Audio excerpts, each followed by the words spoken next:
யோசிச்சு பாருங்க, உங்களுக்கு சொந்தமான ஒரு நிலம் வெறும் 12 வருஷம் நீங்க அதை கவனிக்காம விட்டதால சட்டப்படியே இன்னொருத்தருக்கு சொந்தமாகிடும் சொன்னா நம்ப முடியுதா? இது ஏதோ சினிமா கதை இல்லைங்க. இதுதான் இந்திய சட்டம் சொல்ற நிஜம். வாங்க இந்த அதிர்ச்சியான சட்டத்தை பத்தி விரிவா பார்க்கலாம். இந்த கேள்வி ஏதோ சும்மா கேட்கிற கேள்வி இல்லைங்க. நம்ம ஒவ்வொருத்தரோட சொத்துரிமையையும் பாதிக்கக்கூடிய ஒரு உண்மையான சட்டப்பிரச்சனை இது. இதுக்கான பதில் நம்மில் பலரோட வாழ்க்கையே மாத்தக்கூடிய சக்தி வாய்ந்தது. இந்த சட்ட போராட்டத்தோட மையமே ஒரு பெண்ணோட கதை தான். பல வருஷமா நீடிச்ச ஒரு பெரிய சட்ட குழப்பத்துக்கு அவரோட கதை தான் ஒரு தெளிவான விடையை கொடுத்துச்சு. அவங்க பேர் தான் ரவீந்தர் கௌர் கிரேவால். ரொம்ப சாதாரணமா ஆரம்பிச்ச இவங்களோட வழக்கு இந்திய உச்சநீதிமன்றம் வரைக்கும் போய் சொத்துரிமை பத்தின நம்ம புரிதலையே அடியோடு மாத்தி அமைச்சது. அப்படி என்னதான் ஆச்சு அவங்க வாழ்க்கையில? வாங்க கொஞ்சம் விரிவாவே பார்க்கலாம். ரவீந்தர் கௌர் ஒரு நிலத்துல பல வருஷங்களா குடியிருந்தாங்க. அது வெறும் வசிப்பிடம் இல்ல, அவங்களோட சொந்த வீடு மாதிரி அதை பார்த்துக்கிட்டாங்க. காலப்போக்குல அந்த நிலம் தனக்குத்தான் சொந்தம்னு முழுசா நம்ப ஆரம்பிச்சிட்டாங்க. அந்த நம்பிக்கையோட ஒரு துணிச்சலான வேலையும் செஞ்சாங்க. நேரா கோர்ட்டுக்கு போய் இந்த நிலத்தோட சட்டப்பூர்வ உரிமையாளர் நான் தான், அதை அதிகாரப்பூர்வமா அறிவிங்கன்னு ஒரு வழக்கு போட்டாங்க. அவங்க போட்ட இந்த ஒரே ஒரு வழக்கு சட்ட உலகத்துல ஒரு பெரிய விவாதத்தையே கிளப்பி விட்டுச்சு. ஒரு சட்டத்தை தற்காப்புக்காக, அதாவது ஒரு கேடயம் மாதிரி மட்டும்தான் பயன்படுத்த முடியுமா, இல்ல உரிமையை நிலைநாட்ட ஒரு வாள் மாதிரியும் பயன்படுத்தலாமா? இதுதான் அந்த விவாதம். இப்போ ஸ்கிரீன்ல பாருங்க, 2 பக்கவாதத்தை அழகா பிரிச்சிருக்கு. சட்டப்படி எதிர்மறை சுவாதீனம் அப்படிங்கிறது ஒரு கேடயம் மாதிரி தான். அதாவது யாராவது உங்க இடத்துல இருந்து வெளியேற்ற முயற்சி செஞ்சா அதை தடுக்க நீங்க இதை பயன்படுத்தலாம்னு ஒரு தரப்பு வாதாடுச்சு. ஆனா ரவீந்தர் கௌர் என்ன சொன்னாங்கன்னா, இல்ல, இது வெறும் கேடயம் இல்ல, இது என் உரிமைக்கான வாள், இதை கொண்டு நானே என் உரிமையை நிலைநாட்ட முடியும்னு அவங்க தரப்புல வாதாடினாங்க. ஆனா ஆரம்பத்துல ரவீந்தர் கௌருக்கு ஏமாற்றம் தான். உயர்நீதிமன்றம் என்ன சொல்லிருச்சுன்னா, இந்த சட்டம் ஒரு கேடைய மாதிரி, தற்காப்புக்கு மட்டும்தான், நீங்க இதை ஒரு வாள் மாதிரி பயன்படுத்த முடியாதுன்னு சொல்லி அவங்க வழக்க தள்ளுபடி செஞ்சிருச்சு. ஆனா ரவீந்தர் கௌர் முயற்சியை கைவிடவே இல்லை.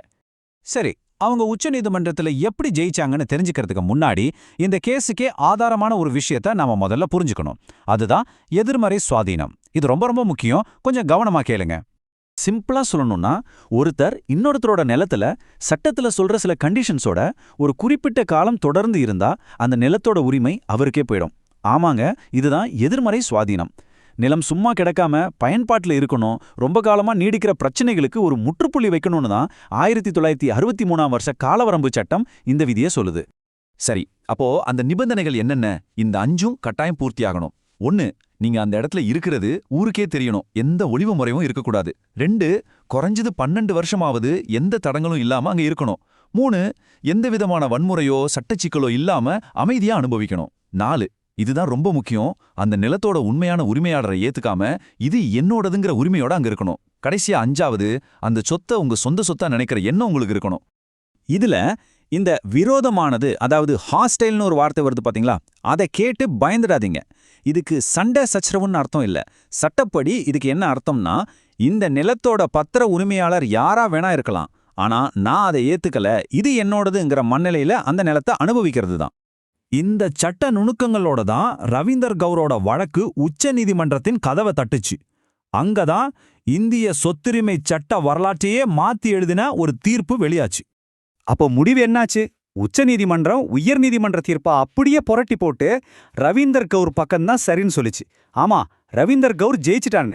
கோர்ட்டு சொன்ன காரணம் ரொம்பவே ஆழமானது. ஒரே நேரத்துல 2 விஷயம் நடக்குதுன்னு சொன்னாங்க.